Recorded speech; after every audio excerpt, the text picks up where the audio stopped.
taking responsibility. When you are called home, when you are somehow struck by the absolutely mysterious and irrevocable desire to know the truth of who you are, then you must be willing to put aside every story of separation. Every story of separation is a story of war. Human beings have been making war in every culture for a very long time. Culture is a reflection of the individual mind, and the individual mind is a reflection of the cultural mind. Since you are hearing this, I assume you are interested in peace in your own mind. You are not waiting for them to make peace. This is good news, because war is fought to get others to do it our way, so that we can live in peace. When you stop waiting for them, and instead shift your attention to your own mind, then you can recognize the tendency toward war in your own mind. The tendencies of totalitarianism, hate, revenge, and holding on. And you can recognize the suffering that these tendencies continue to deliver. Somehow, in the face of it all, you find you want peace. You are sick and tired of the war within your own mind. You may even express it in a conscious prayer, a plea for help, for understanding, for deliverance, for grace. Grace is here now. It is knocking at your door. You have a chance to be at peace in this moment. You only need to accept the invitation of your own heart right now, regardless of outer or inner circumstances, and let yourself sink into the peace of your innermost being. Unless all of us take the responsibility for our own inner peace, the wars will continue. We cannot wait any longer for someone else to change. We cannot wait for someone else to forgive us so that then we can forgive them. We cannot wait for someone else to say they are sorry. Peace cannot be postponed. Recognize that to whatever degree the war is going on in your own mind, it is based on one thing: the firm belief that you are a separate entity, separate from your parents, your children, your lover, or your enemy. All wars are based upon the ignorance of our own true nature and the illusion of separation. When you firmly believe that you are separate from the totality, separate from peace, separate from love, you protect yourself. That protection takes many forms, involving personal and territorial identification. The horror is that if what you are protecting is the thought of who you are, it does not in reality even exist. It is only a thought, and whenever a thought is honestly investigated, it is found to have no inherent reality. Yet this thought of who you are has immeasurable power, because it becomes the filter of all experiences of reality. When you look through tinted glass, reality takes on that tint. It isn't that reality is tinted. The tinted glass mediates and distorts reality. People fight for the distortion that this I, as an individual or as a group, is separate from all other beings. And yet that I is actually nothing. It is a made-up story. Yet in the belief that the story is reality, there is colossal tragedy and suffering. When this I that is assumed to be real and separate is examined by consciousness, it is discovered to be none other than consciousness itself. As a conscious human being, you have the opportunity to discover that never, not even for an instant, is it possible to be separate from consciousness, from the source of everything, from God. Once you discover this directly, you then broadcast it with every breath you take. Whether you speak of this discovery or never speak again, you will broadcast it through the natural radiance of your being. In your willingness to take that chance, to accept that invitation, you will naturally share that peace everywhere. At this point in time, in this theater of consciousness, you have the opportunity to discover what is deeper than human being, what is before human being. That beingness is actually the source of human being. It is the source of plant being, animal being, sentient being, and insentient being.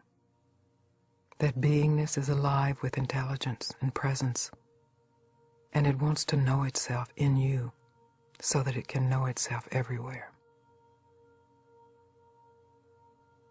Choosing peace over problems. In the interest of peace, perhaps it is time to take an honest look at what you consider to be the problems in your life. In order to even reflect on a problem, you will see that first you have to go into memories of the past to generate a story of the supposed problem. This is a moment of choice, and this choice is present in every moment of your life. Generally, we choose to remember the past to recreate our problems. If we choose not to regenerate them, what does that mean about their importance? How can we know we have learned the lesson?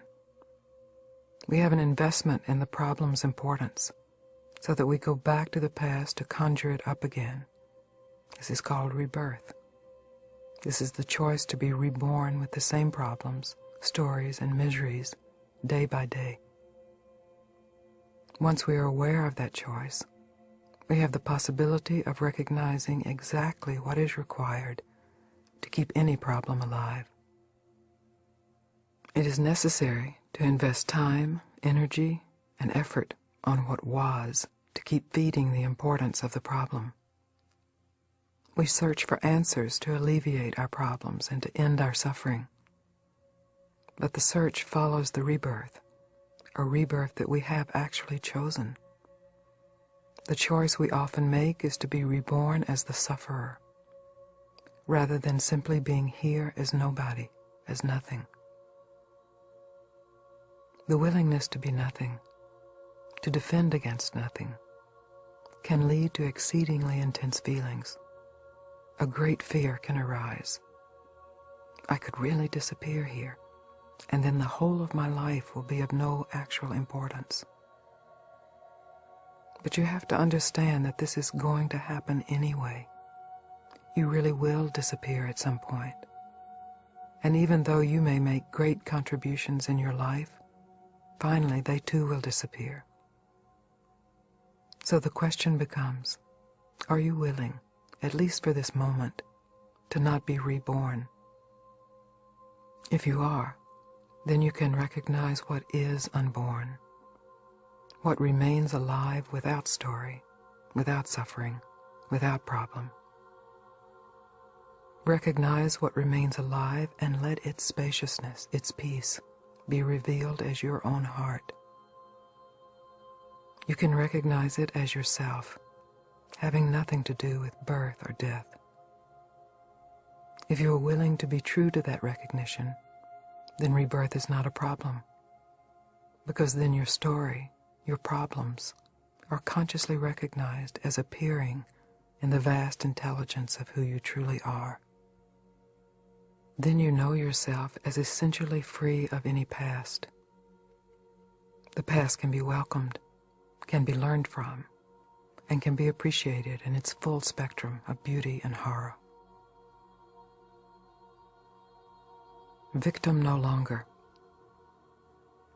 No matter what the world is reflecting, whether circumstances are beautiful or terrifying, if your internal story is one of victimhood, you will suffer. It is very simple. If you are quite certain that you aren't telling yourself a story of victimization, and yet you continue to suffer, then I suggest you are lying to yourself. You are telling yourself some thread of an ancient story of how you have been wronged. Whether it is a story of how God or your parents or circumstances have wronged you, or how you have wronged yourself, it is all a story of you being the victim. Even the most violent aggressors, when the superficial layer of aggression is cracked, have a story of having been wronged. Striking out in anger or revenge always involves a story of victimization. Seeing how this victim story plays out in your own life is an important step toward realizing true freedom. When you really see it, you see that it has to be recreated each time it plays. It may surface in your mind through momentum, but to play it through takes energy, attention, belief, emotion, and some kind of masochistic pleasure in the pain. Yes, it's shocking. To see this operating within our own mind can be quite disturbing. The willingness to realize the truth of yourself, the willingness to be free, is the willingness to no longer be a victim, regardless of pain, circumstances, or the actions of others. To stop being a victim doesn't mean to trivialize the horror in your life, to deny it, gloss over it, or repress it. It means that you can fully meet whatever appears. You don't have to hide, run, justify, wail, curse, or moan. You can just meet life as it is. Are you willing to let your stories of victimization go? Are you willing to let all of those horrible aggressors go unpunished? At a certain point, you have to be willing to just call it off. Yes, there has been horrible suffering, and you have been on both ends of it. You have perpetuated it, and you have experienced it directed at you. Are you willing to end it? You are free to suffer, and you are free to stop suffering. No one can end it but you. That is where your freedom is. Conscious freedom is the freedom to meet suffering consciously, and then consciously choose to let it go. The bondage is in being unaware of the choice. You can choose to be free, or you can choose to suffer. It is up to you. The power of forgiveness. Everyone has experienced the sweet release of forgiveness, as well as the hard coldness of not forgiving. You know the difference, and you know the investment in the story that keeps a lack of forgiveness in place. You also know the relief when you actually forgive and let go of the burden. Our parents were not perfect. They consciously or unconsciously did things that were harmful to us, as our grandparents did things that were harmful to our parents. Our lovers, our children, our governments, and our competing tribes have harmed us. Now is the time to forgive. Horrible things are continually being done all over the planet, in our own individual minds and in the collective mind. To forgive these horrors does not necessarily mean to forget. You can forgive and let go without forgetting. A huge learning and humbling occurs when you are willing to see the story of humanity in all of its horrors. Yet you can also recognize how much effort is needed to hang on to the story. You can see that all of the effort and attention put into hanging on are actually a meditation on not forgiving. The stories continue to replay with an obsession over what should have been done or what might be done again. Continuing to replay the story saps your energy. It is exhausting. I honor the need to remember and to witness the horror that has been done and is still being done. But usually we bring to that memory more hatred, suffering, and misery, which ensures even more hatred, suffering, and misery. After the war in Yugoslavia in 1999, I saw a news clip of a home video filmed by a man who said he was making the video so that his children could see what had been done to them, so that they would never forgive or forget. The horrors occurring at that time were themselves in retaliation for what one group of people had previously done to the other. The futility and the waste of this kind of tribal warfare is going on within our own minds as well.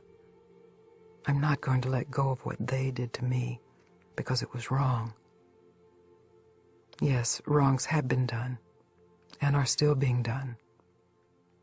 There's no need to forget or deny the wrongs that have been done both to you and by you, but you can let go of suffering over them. Forgive them, for they know not what they do, is the truth.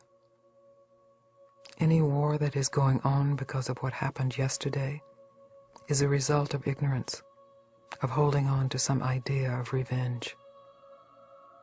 It is very tempting to hold on to these kinds of views because there is some pleasure in it, and that pleasure must be recognized.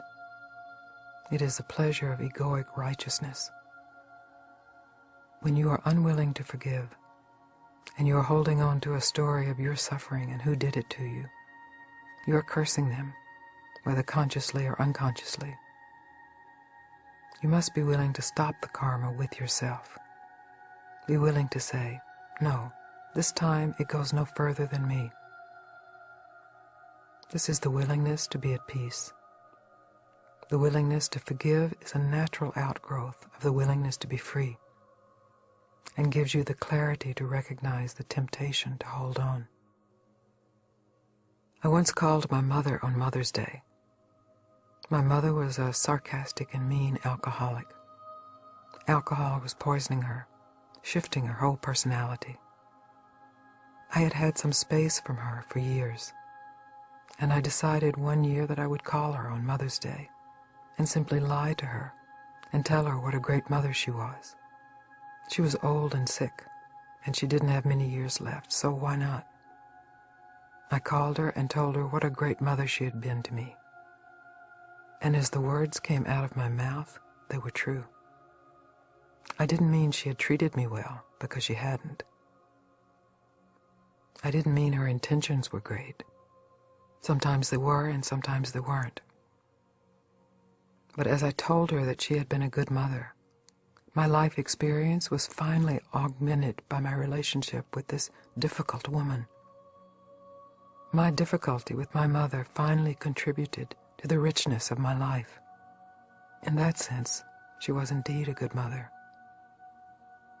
What a relief there was in telling her this. Concurrently, my ability to forgive myself for having hated her for so many years arose. It was such a simple act. I had no idea I would see such ramifications of healing. Finally, to be able to forgive this whole experience of humanity, with all of its functions, drives, aggressions, and desires, is to recognize what is untouched by any of that, what remains pure, innocent, and free even in the grossest of stories. In our desire to hold on to revenge, we actually keep ourselves from the experience of freedom. As with everything else, in our desire to hold on to one thing, we keep something else away.